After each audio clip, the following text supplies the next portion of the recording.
عدالتوں پہ اگر وزن کم کرنا ہے نا، برڈن کم کرنا ہے، تو اس کے لیے چاہیے یہ تھا کہ آپ کرمنل پروسیکیوشن سسٹم ٹھیک کرتے، سول لیٹیگیشن کا نظام، آلٹرنیٹ ڈسپیوٹ ریزولوشن کی طرف جاتے.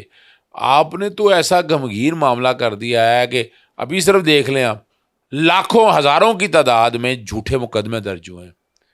یہ سارا بوجھ سسٹم پہ جا رہا ہے نا، تو وہ کیسے بھگتیں گے، کیسے اسے نکلیں گے آپ؟ آپ نے تو جھوٹے مقدمے بند نہیں کیے. ڈیٹینشن آرڈر ہزاروں کی تعداد میں، 144 کا نفاذ، پھر اس کے بعد پرچے ہزاروں کی تعداد میں ہیں. تو آپ نے تو یعنی ستیہ ناش کر دیا اس نظام کا. یا تو یہ آتا نا کہ جناب یہ جھوٹے پرچے نہیں ہوں گے، جو کرمنل پروسیکیوشن جو ہے نا وہ ختم ہو جائے گی اور جھوٹے مقدمات سے جان چھوٹ جائے گی، پھر تو میں سمجھ سکتا تھا. پر میں نا امید ہوں، میں آپ کو بتا دوں. آپ اچھا سر، آئینی ترمیم کے بعد نئے چیف جسٹس کون آ سکتے ہیں آپ کے مطابق؟ دیکھیں، ایک بات تو بڑی واضح ہے کہ حکومت نے بڑی انٹیلیجنٹلی کام جو لینا تھا وہ لے لیا. وہ سپریم کورٹ کے چیف جسٹس میں انٹرسٹڈ نہیں ہے. یہ تو ایک مچھلی کا کانٹا پھینکا ہے وکیلوں کو پھنسانے کے لیے یا عام آدمی کو. اگلے چیف جسٹس جناب جسٹس سید منصور علی شاہی ہوں گے سپریم کورٹ کے. یہ نوٹڈ ڈاؤن، آپ یاد رکھ لیجیے میری بات کو. اور آئینی جو بینچ ہے اس کے سربراہ جو بات ہے وہ ہے، اور اس کے لیے جسٹس امین الدین کا کہا جا رہا ہے، یعنی وہ جسٹس قاضی فائز عیسیٰ کی ایکسٹینشن کے کانٹیکس میں بات ہے.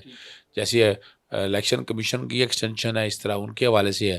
تو وہ جسٹس امین الدین خان کا نام لیا جا رہا ہے کہ وہ جو ہوں گے وہ پریزائڈنگ افسر ہوں گے آئینی عدالت کے. تو یہاں چیف جسٹس کے اختیارات دو جج صاحبان استعمال کر رہے ہوں گے. ایک عام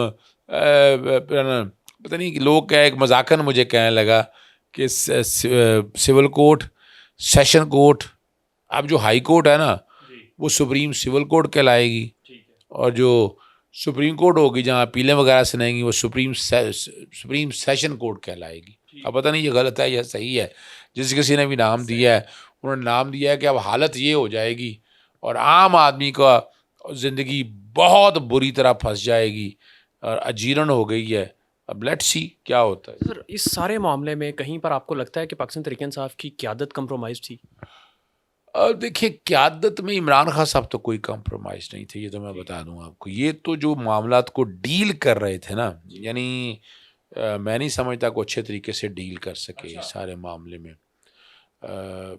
مولانا فضل الرحمان کو ہیرو بنا دیا. آپ اندازہ لگا کی تعریفیں اتنی کی گئی ہیں کہ مولانا فضل الرحمان سے اچھا آدمی. سمجھ میں آئی. دیکھا کسی حد تک تو میں بھی تعریف کرتا رہا ہوں، میں یہ کہوں گا نہیں میں، لیکن وہاں کامران مرتضیٰ کی تعریف کیا کرتا تھا. لیکن اتنی زیادہ تعریفیں کر دی کہ مولانا فضل الرحمان ایک تیر میں 6 شکار کر گئے. زیرک سیاستدان ثابت ہوئے.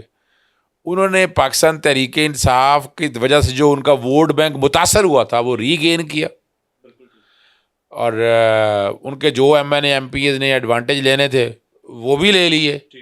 انہوں نے اسٹیبلشمنٹ کو بھی خوش رکھا، سیاسی جماعتوں کو بھی خوش رکھا، اور 5 انگلیاں گھی میں اگر کسی سیاسی جماعت کی ہے. بھائی جب آپ تعریف کر رہے ہیں، میری بات سنیں، جب آپ تعریف کریں گے مولانا فضل الرحمان کی تو باقی کو پھر تعریف کرنی پڑے گی آپ کو بھی. انہوں نے بھی تو وہی کام انہوں نے بھی تو کیا ہے. ان کی بد تعریفی ہو رہی ہے اور مولانا فضل الرحمان کی تعریف ہو رہی ہے. سر، یہ دو رائے کیوں؟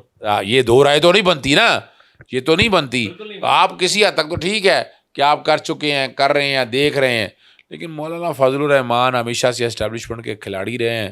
اور جو کئی لوگ، میں بھی انڈر ایسٹیمیٹ کر گیا، لیکن اگر دیکھا جائے تو حالات اور واقعات وہی ہوئے ہیں اور وہی چیزیں اسی کے مطابق ہی چلی ہیں. ٹھیک ہے. اچھا سر، آخر میں مجھے بتائیے گا کہ آپ نے کہا کہ آپ اس کے خلاف اپیل دائر کر رہے ہیں، چیلنج کر رہے ہیں آپ. یہ کیا لگتا ہے کہ کیا یہ ہو پائے گا؟ چیلنج ہوگی؟ اور یہ کیا اس کے اوپر نیکسٹ راؤنڈ کیا ہونے جا رہا ہے؟ دیکھیے، چیلنج کرنے کا تو اختیار میرے بھائی ہمارے پاس ہے، اور اس سے اگلی جو بات ہے کہ یہ اس منطقی انجام میں پہنچ پاتی یا نہیں پہنچ پاتی وہ ایک علیحدہ ایشو ہے.